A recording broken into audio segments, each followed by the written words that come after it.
Right, let's start, of course, with the ANC. Its elective conference has been adjourned to the 5th of January, when it will have a hybrid gathering. This is to allow all members to be present and meet the required majority to adopt the party's constitutional amendment. But to recap what unfolded at Nasrec and to take a look at the road ahead of the ANC, reporter Pule Letshwiti-Jones joins us now live. Pule, it's been quite an interesting 5 days. Yesterday, for the very first time, the ANC announcing that it's unable to conclude its own conference. Just take us back, especially with the conversations that you had in Nasrec. Definitely, Masejo, and them assuring that they will reconvene on the 5th of January virtually, where this conference will then again resume, just 3 days before the January 8 event, which the organization always has annually.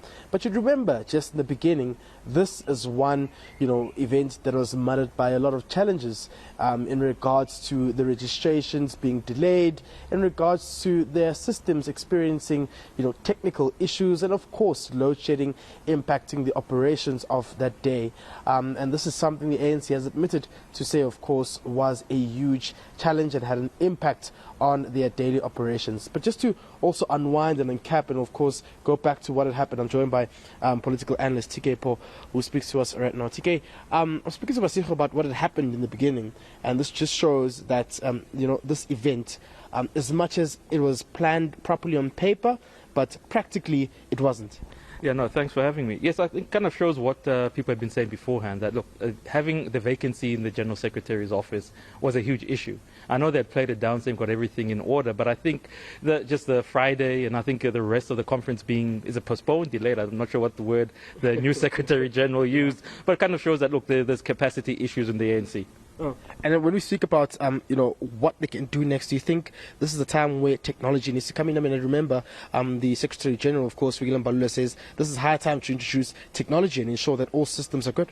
Exactly that. Look, for instance, the issue of voting.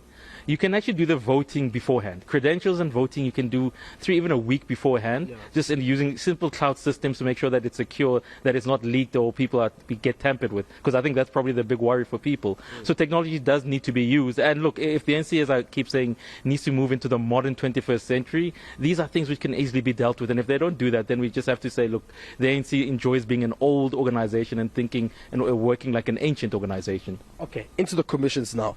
The membership decline, and of course electoral decline as well. Then there's the issue of the integrity committee, which says that the committee could possibly be interviewing about 97 members of the ANC implicated in state capture, but also says that it's been working in a very toxic political environment within the organization. That must speak volumes, right? It does, and like as you said, the issue, it would be very simple if the ANC was to be serious.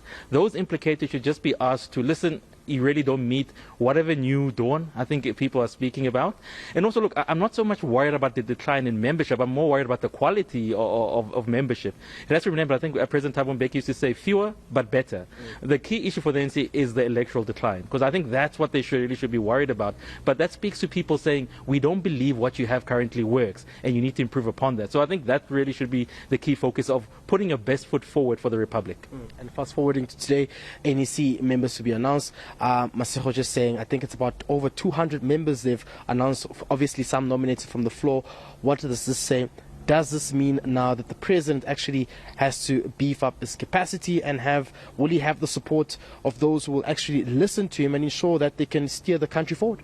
Looking at the composition of the top 7, I think the NEC should go in that direction. And as I think we have to be very clear, this is a top 7 and an NEC which really should give the president no excuses not to deliver.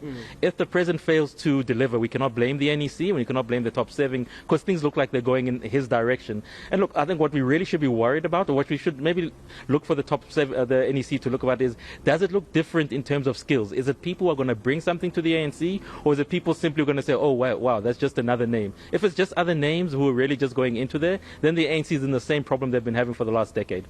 The likes of Mduduzi Manana, Malusi Kikapa, Faith Mutambia, amongst those who were dominating when the list was previously announced. Do you think that there's still that issue again of integrity? I mean, the Integrity Committee speaks about how integrity in the organization is also in serious doubt as well.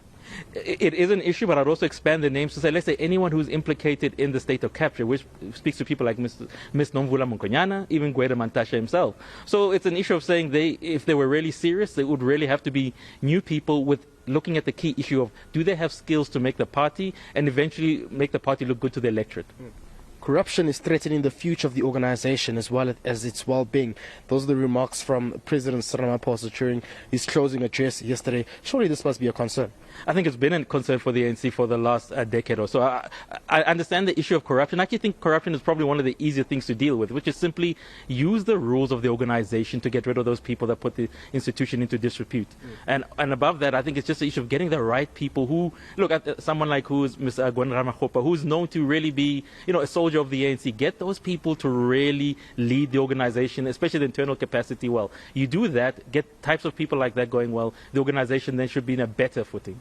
Going into 2024, now that the ANC has nominated its top 7 and today will announce the National Executive Committee, is this now the final lap to actually now start implementing their policies which have been adopted from some of these commissions? And if not, could this also further hit them come 2024? I always keep saying I don't think 2024 is as big as people make. I think the numbers are baked in. Most South Africans accept what the ANC is, so it is going to be in decline. That we cannot argue. The issue I think you're putting forward is to say, do any of the commissions and the policy propositions that they're putting forward kind of help ease the decline? We're talking more 50 plus, or maybe 49 plus 1. That's what they're really looking for. And I think they really don't do it because it's very hard to say you're going to implement policy, and I think it's at 18 months time to 2024. You really don't do that. What you can really look to is to say we're fixing the organization and we're picking 2 or 3 key things which the populace cares about, so that we can say, look, at least give us another mandate of 50, because the key issue for me is 2029. That's when we really see the ANC either going fully out or maybe new compositions coming in.